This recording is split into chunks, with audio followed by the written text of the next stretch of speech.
Hola, gracias por seguir con nosotros y seguir nuestros videos acerca de Python. Bueno, en un video anterior hicimos una exploración muy básica de cómo funciona Python dentro de la interfaz de desarrollo PyCharm. Validamos cómo está configurado, qué versiones hay, hicimos algunos pequeños ejemplos y vamos en este video a profundizar en dos temas muy importantes, lo que son las variables y los tipos de datos más básicos que tiene Python. En el video anterior te expliqué que, por ejemplo, los nombres de variables pues tienen cierta estructura, no puedo usar ciertos caracteres ni palabras reservadas para nombrar, no pueden empezar con número. Entonces voy a utilizar variables, por ejemplo, como nombre, en este caso voy a usarlas en minúscula, nombre, en este caso Juan, ¿sí? Por ejemplo, cantidad, que esto es igual a 1, y por ejemplo salario, que es igual a 1890.99.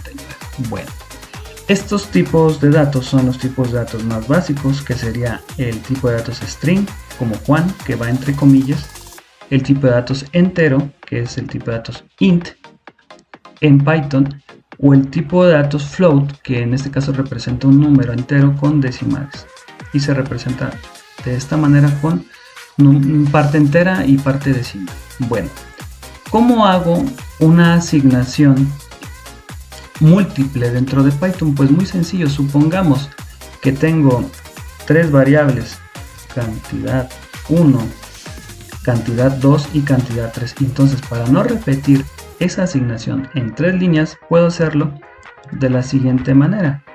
Cantidad 1 es igual a cantidad 2, que es igual a cantidad 3, y hacemos la asignación. A este mecanismo se le llama asignación múltiple. Ahora vamos a validar si es cierto lo que estoy diciendo.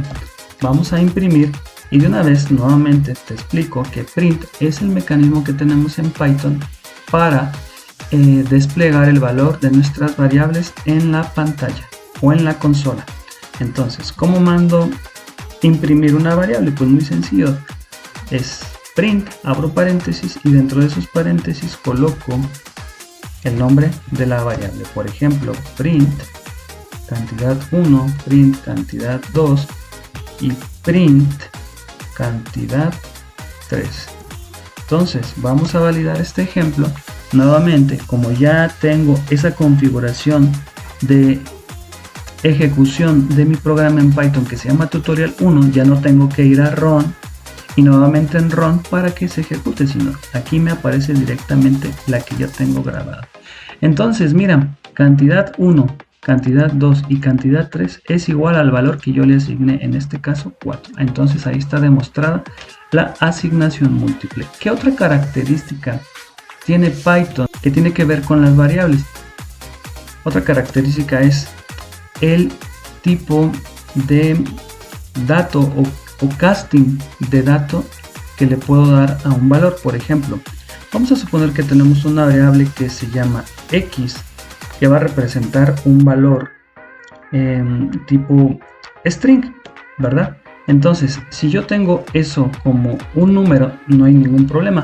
Pero si yo quiero que este número 3 sea una cadena, utilizo las funciones propias de Python para hacer ese casting o esa transformación del valor hacia el que yo deseo. En este caso, por ejemplo, el número 3 va a ser una cadena que se va a asignar a la variable x. Supongamos que tenemos la variable y que ahora pues quiero que sea de tipo entero, o sea, otra función que tenemos dentro de Python para hacer un casting específico de un número como 3.33333,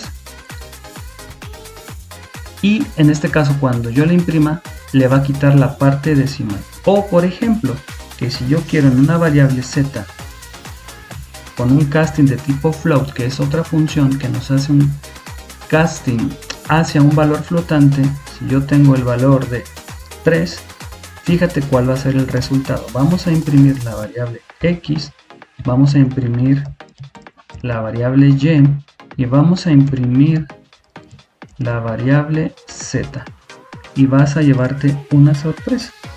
Entonces Mira, bueno, vamos a poner por aquí un mensaje que digamos tipos, para no confundirnos y la lectura sea correcta. Entonces, mira, la primera impresión fueron las variables cantidad, que fueron 4, 4 y 4. Luego tenemos la palabra tipos. Y luego, pues la X es un string. Luego el 3.3333 es un número 3 porque lo dejó en entero, le quitó la parte decimal. Y el flotante, aunque lo pusimos como 3, él lo reconoce como un decimal. Hizo el cast. Bueno, ¿y cómo sé si realmente es el tipo de datos correcto? Bueno, en Python hay una instrucción que se llama type y nos permite conocer el tipo de datos que yo estoy haciendo referencia. En este caso, por ejemplo, le voy a decir, oye, dime el type de X, pero imprímemelo en pantalla, quiero ver para que me lo digas. También imprímeme el type de Y y también dime el type de Z. Entonces, si lo ejecutamos, bueno, vamos a agregar otro mensaje aquí. Vamos a poner tipos de datos. Entonces, una vez que ejecutemos en tipos de datos, vas a ver que el primero, que es la X, al hacer la asignación no es un número, es un string, ¿verdad? Aquí lo vemos. Y se hizo un casting de un valor que es decimal a entero, entonces es entero. Y en el caso del 3 se convirtió en flotante, se le hizo un casting a la variable z y el tipo es flotante. ¿Cómo ves? Interesante, ¿verdad? Bueno, con esto terminamos la parte de variables y seguimos explorando nuevas cosas con Python. Muchas gracias.